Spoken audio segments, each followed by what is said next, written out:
আসসালামাইকুম। আজকে আর কি ইতালিতে একটা ফোন পাওয়া গেছে, আইফোন 16 প্রো ম্যাক্স আর কি গাড়িতে দিয়ে গেছে।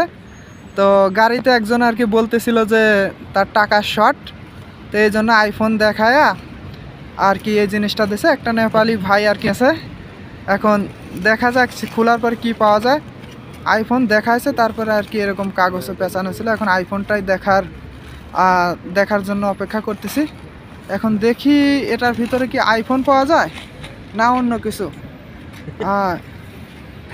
खोलो खोलो खोलो खोलो खोल देंगे। खोलो क्या मिलता है देखता है। ये আইফোন 16 প্রো ম্যাক্স, এটা আমাকেও দেখাইছিল কিন্তু আমি নিছিলাম না। বলেছিল 100 ইউরো থাকলে 100 ইউরোই দিবে। পরবর্তীতে দেখা যাক কি দেছে, সেটাই দেখার বিষয়। क्या मिला है सोल्टी? पावर बैंक मिला। कितना में क्या मिला? 85 यूरो।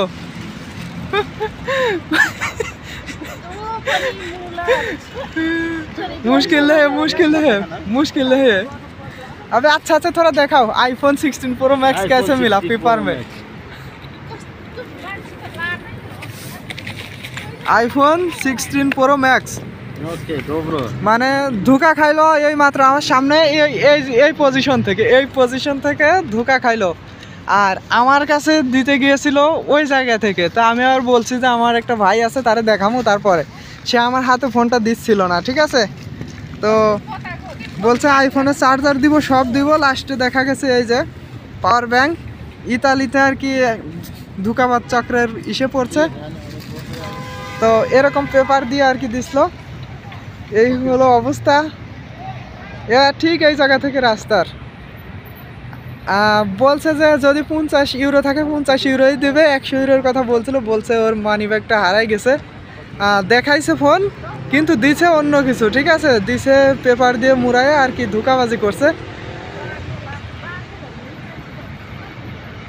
এটাই খুবই দুঃখজনক একটা বিষয়। এই যে পার্কে ইতালিতে খুবই হতাশার কথা। আমি যেটা নিলাম না, নেপালি ভাইটা সেটা নিছিল। কিন্তু পরিস্থিতি এখনো যে মাথায় হাত, কিচ্ছু করার নাই।